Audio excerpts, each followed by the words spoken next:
Here I have a 4-cell soil block. I bought it at Lee Valley Tools here in Canada, but this particular brand, I think it's called Ladbroke, can be found pretty much all over the world. I start by sifting the seed starter mix. This will get out any larger particles like large perlite, some stones maybe, or even pieces of bark that tend to come in these soil mixes.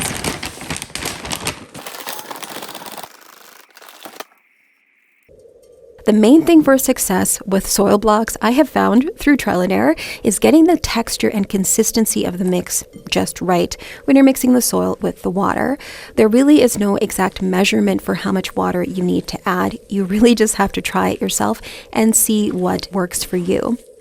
But something I have noticed across the board, no matter how many mixes I do, is that you will actually end up needing a bit more water than you think you do.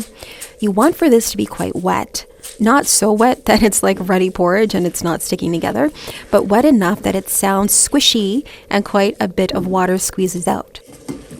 Something I use to test whether it's ready is how well it actually stays in a clump if I squeeze it a bit in my hand. If it flakes apart too easily, I know I need a bit more water. All right, so this texture is now great for my specific mix.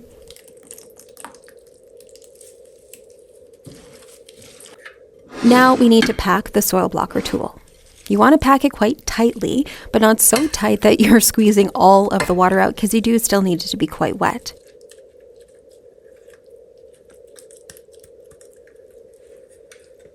Doing this, I squeeze a little bit of the soil out when I pick it up from the bowl. Then as I pack it in, a bit more water will naturally be squeezed out as you fill up the individual soil blocker parts.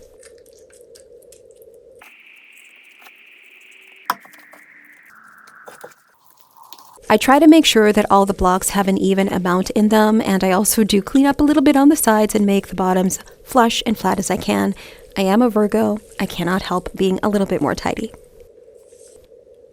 To press out the soil from the tool, you want to hold it steady on the tray and push down slightly to get contact between the blocker tool and the tray.